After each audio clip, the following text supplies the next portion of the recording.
Is Alan Wake's American Nightmare worth playing in 2024? For me, yes. For you, maybe. So as a fan of the first game and of Remedy and their unique style, I really enjoyed American Nightmare.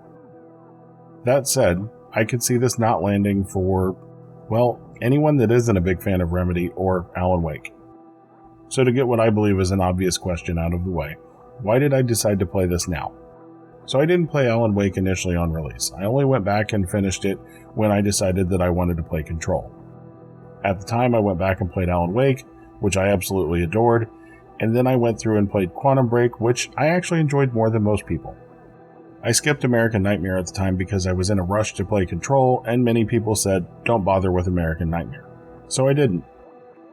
So what changed? Well, I read a few different places people mentioned that American Nightmare and Max Payne were both touch points for Alan Wake 2. Considering how much I did find Alan Wake, and to a lesser extent Quantum Break, important to my time with Control, I decided that before I would let myself play Alan Wake 2, I would try to go back and play American Nightmare and Max Payne.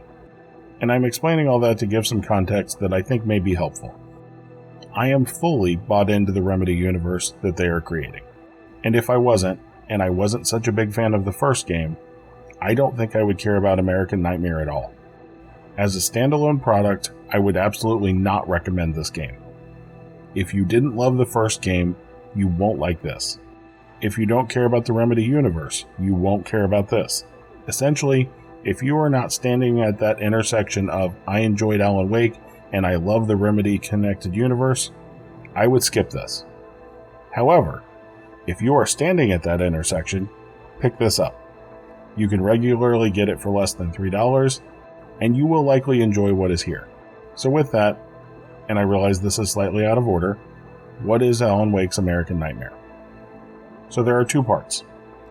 I will pretty much only be talking about the story mode, as I think that's the only worthwhile part in this package in my opinion. Technically there is an arcade mode, which is basically wave-based survival, where the game makes you try to survive waves of enemies until morning. Given that the combat in Alan Wake has never really been where the game shined, I played one round of this just to see what it was, and then I was done.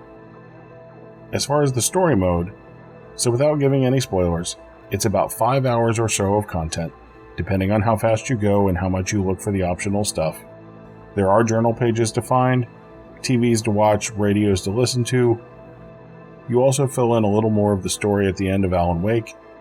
The combat is basically the same here, but it did feel a little better to me, and it definitely was a little deeper. There are some more weapons to choose from, which does make the game a little more interesting. Overall, it feels like a small DLC, not a standalone game. So with all of that said, I'm going to go ahead and describe the game in a little more detail. There will be light spoilers here. So the story mode is broken down into 3 areas.